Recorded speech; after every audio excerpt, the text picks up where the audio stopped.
Este é o podcast Pó Dançar, produzido pelo Instituto Festival de Dança de Joinville, com o objetivo de trazer temáticas e personalidades importantes do mundo da dança. Boas-vindas ao Pó Dançar. Meu nome é Giovana Pérez, eu sou bailarina profissional e comunicadora na dança e também a host dessa edição que está super especial no podcast Pó Dançar.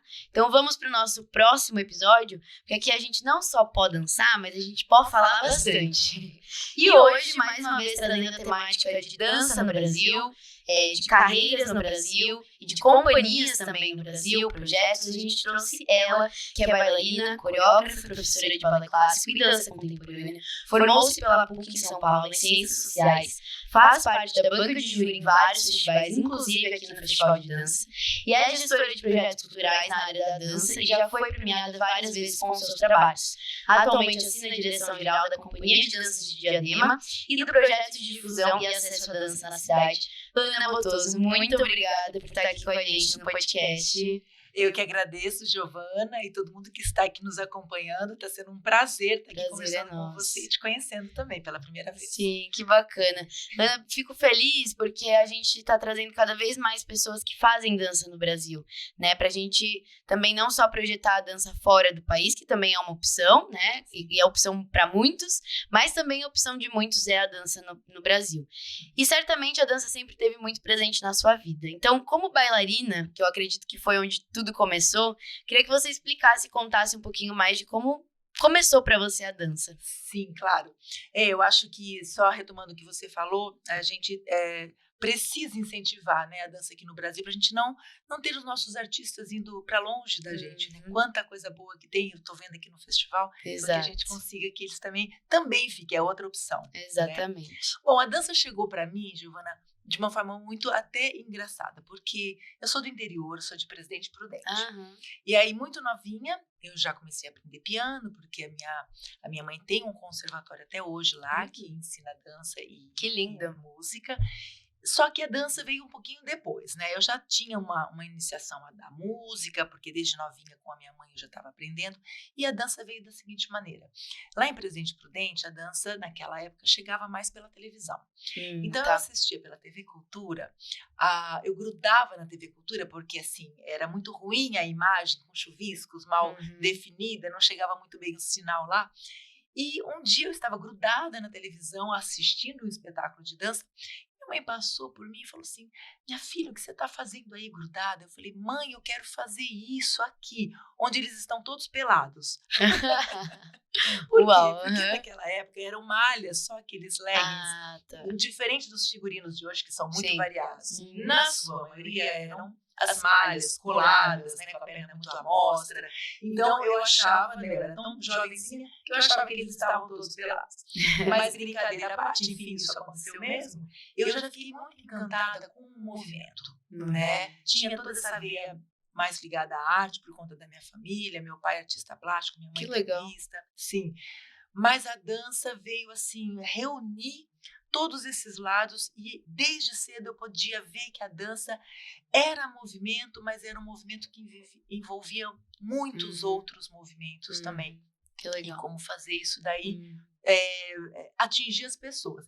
E desde pequena, como a gente costuma ver a menina ou o menino falar que quer ser bailarina ou bailarino, eu falava que eu queria ser coreógrafa. Olha! Desde pequena, acho que eu nem entendia muito bem como falava a palavra. Mas eu falava que eu queria ser coreógrafa. E realmente, apesar de dançar e ter dançado muito e quero continuar dançando, o trabalho de criação coreográfica para mim é muito especial.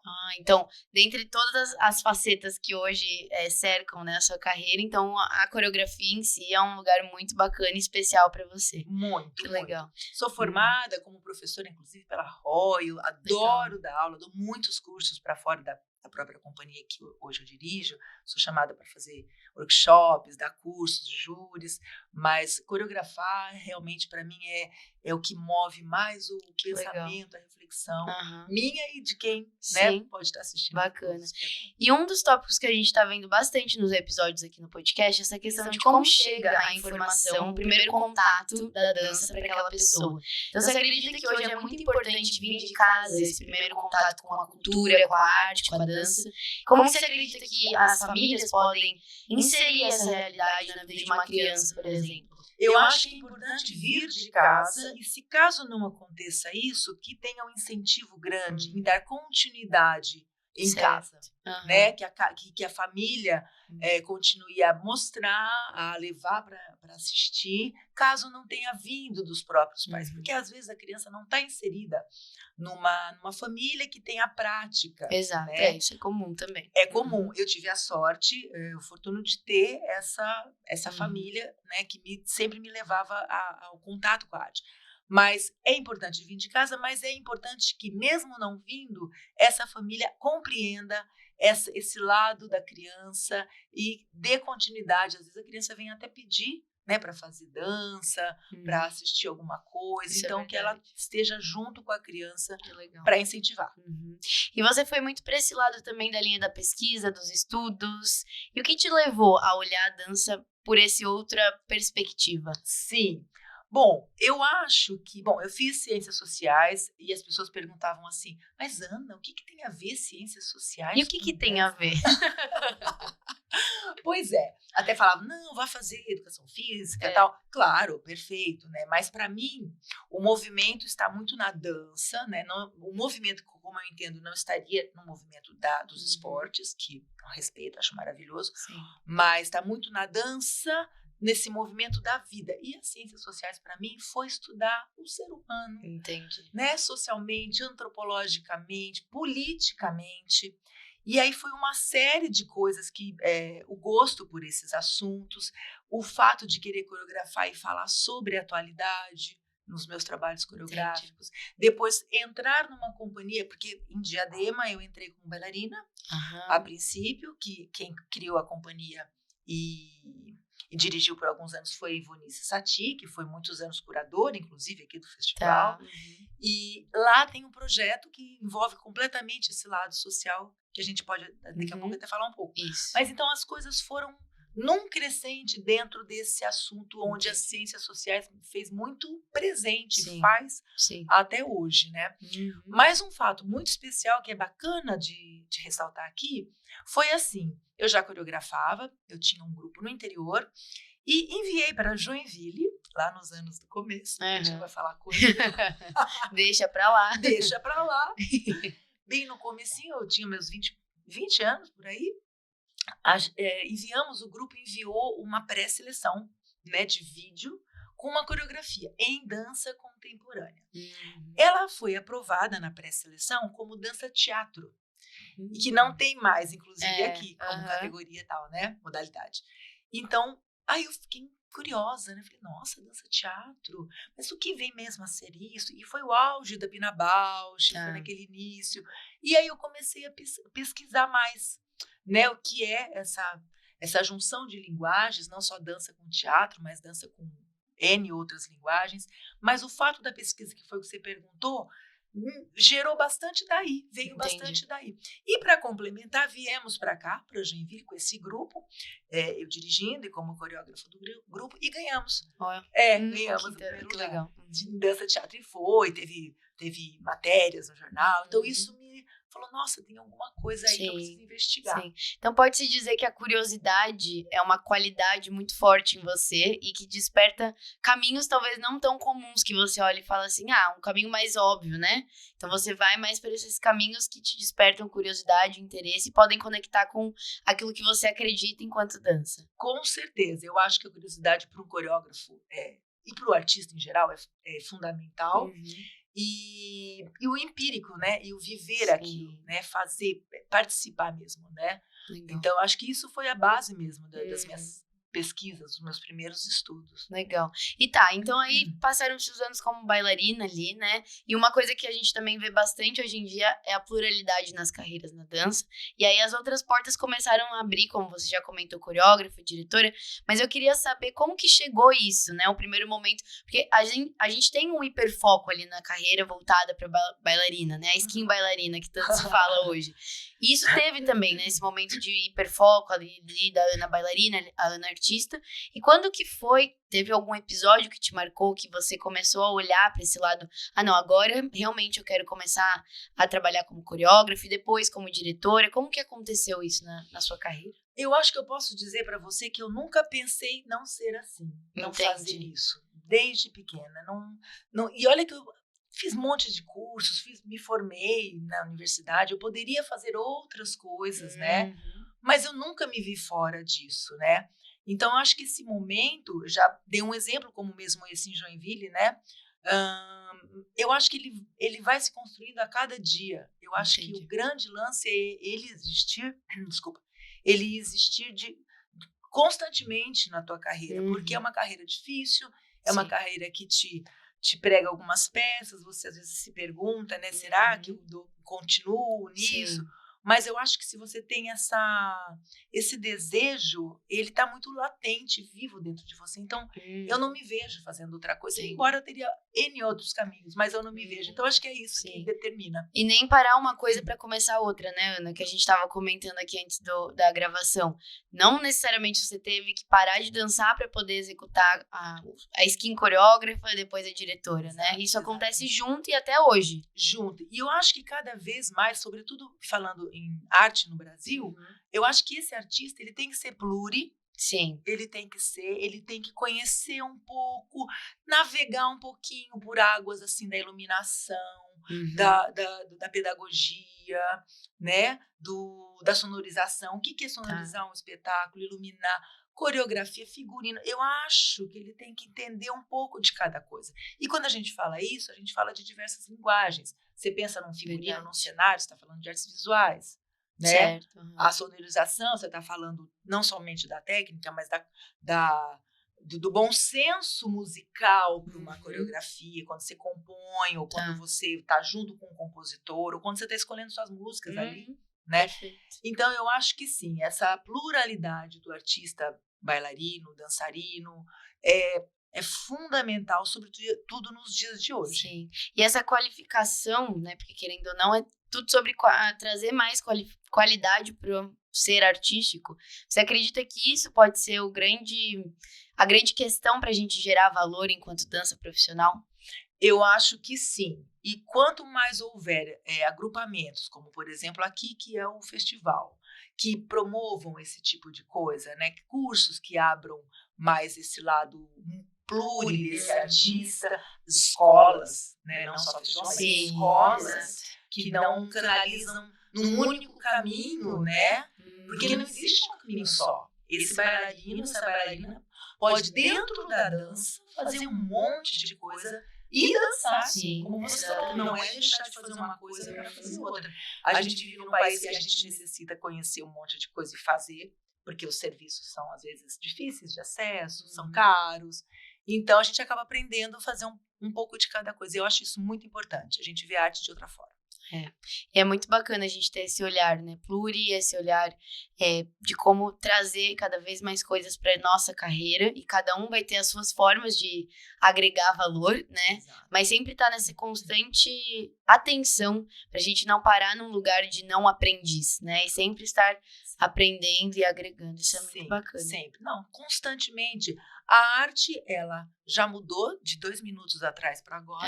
Vai mudar daqui 1 minuto, 1 segundo. E se a gente não fizer isso também, ou se deixar aberto para isso, a gente fica para trás. Sim, né? sim. E, infelizmente, não podemos, porque acho que a arte é uma das coisas que mais... como é que fala?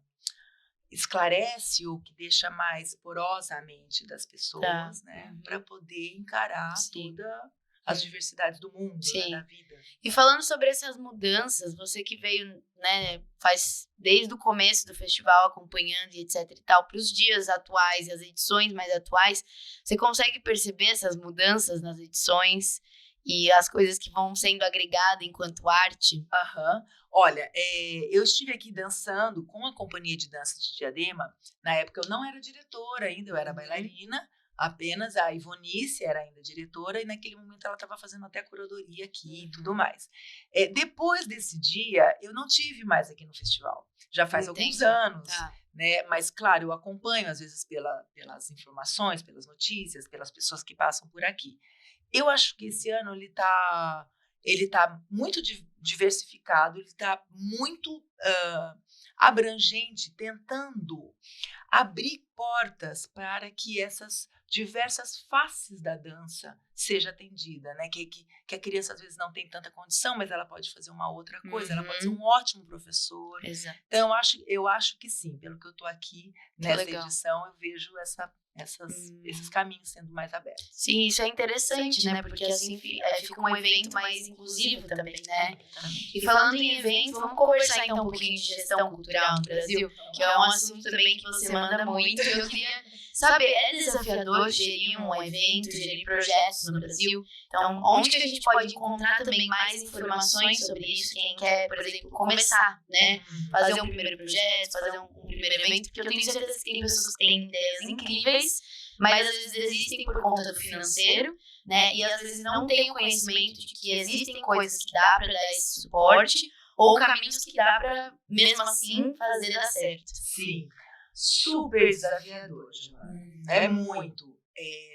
E digo até cansativo, porque é um trabalho sem fim, mas é onde a gente se encontra hoje em dia, aqui falando no nosso país. E hoje a gente se encontra numa situação muito melhor, então por isso que eu vejo que é um crescente do que anos atrás. Com certeza. Né? Então, é devagar? Poderia ser mais incentivado? Poderia, né? Tem condição? Tem. Falta vontade. Né? Aí a gente fala dos superiores, né? De tudo essa parte. Mas eu me lembro que a Ivonice, que eu nunca deixo de lembrá-la, que ela é uma pessoa muito importante na minha vida, uma dessas pessoas que também, como você perguntou, né, que abriu assim um momento, né, que ela também, né, teve na minha vida. Ela virou para mim um dia e falou assim: Ana, eu já era assistente de direção dela, Ana, abriram os editais da Funarte, isso há muitos anos atrás, né? Eu, assim, o que é Funarte? Eu nem sabia. Então, eu estou me colocando numa situação que muitos estão hoje em dia, que às vezes não participam muito desta vida de gestão. Mas eu não vou escrever projeto, não vou ser gestora. Tudo bem, mas precisa entender Exato. Precisa. É aquela pincelada que você estava falando de várias áreas, né, que envolvem arte. Se você vai coreografar, não é só sobre movimento que você tem que entender. Você pode ter, claro, você não precisa ser um especialista em cada coisa, né? Exato. Mas ter esse conhecimento, eu acredito que é o que gera valor para nossa profissão, de você também conversar com um profissional que vai pelo menos saber, por exemplo, o que é Funarte, né? O que é um edital, né, cultural. Exatamente. E ela falou isso num corredor lá da nossa companhia. Passou por mim, falou e foi embora. Aí eu peguei aquilo e comecei a abrir ali no computador. O que é isso? Então, hoje, inclusive, tem mais cursos de gestão de projetos, gestão cultural. Naquela época, sei lá quanto, 20 anos atrás, não tinha nada de nada. Por isso que eu falo que eu vejo uma evolução. Sim. É passos de formiguinha. Sim, mas tem, né? Mas tem. Então, eu acho que essa pessoa, esse profissional, esse estudante, ele tem que encontrar qual é realmente. Ele quer ficar na dança, ele quer a dança, mas ele tem que encontrar quais são os caminhos e quais são as coisas que alimentam essa dança. Não vem de um lugar só. Sim. Entendeu? Exato. Então, eu acho que ele se torna muito mais pleno. Ele dá valor diferente à sua própria dança e à dança do outro, a dificuldade de um projeto, de conseguir um projeto, o que é você pleitear, você concorrer, você ser um selecionado, as limitações, a burocracia. Então, todo esse entendimento, o artista ele precisa pelo menos. Com certeza. E se a gente cria essa conscientização de que é necessário, né, desde a formação, desde quando uma criança é uma criança, né, e se a gente vai plantando as sementinhas, porque é o que você falou, é devagar. Para uma pessoa entender que o que precisa ser feito, né, para a gente gerar valor é muita coisa, mas se aquela semente é plantada ali, já é alguma coisa, né, já é um começo. Cria assim, quando você conhece, você se libera. Sim. Isso, né? Então, quando você vai conhecendo, você não tem amarras para a sua dança, para o seu fazer. Você se joga. Sim. E hoje eu sinto falta, mesmo dentro de festivais, tal, das pessoas se jogarem um pouco mais. A arte é esse lugar. Sim. Quando eu falo isso, não é uma coisa, como eu posso dizer, sem consequências. Não, se jogar no sentido artístico, ousar. E para você escrever um projeto, você tem que saber usar. Você tem que ter essa ousadia para você, de repente... Cheguei um dia no México com a companhia sem iluminador. Eu ousei fazer toda a luz com os técnicos de lá. Entendi. Porque eu já sabia. Um pouco. Se eu não soubesse, eu ia ficar retraída. Isso te abre outras oportunidades também, né? Exato. Porque imagina, se você não soubesse, essa oportunidade teria caído. Poderia ter caído, exatamente. Não fomos porque não fizemos porque não tinha iluminador. Não tinha iluminador. E assim eu vejo várias coisas no meu dia a dia. Entendeu? Isso é muito bacana. Acho que é muito importante. Legal. E Ana, você, assim, recebeu já várias premiações, né? Por exemplo, o prêmio APC, que é um dos prêmios principais brasileiros, que envolve muitas áreas, né, como arquitetura, artes visuais, dança e cinema. E ser reconhecida com uma premiação dessa é muito mais sobre a dança no geral do que sobre a Ana, para você? Com certeza. E eu preciso entender dessa maneira, porque eu não faço sozinha.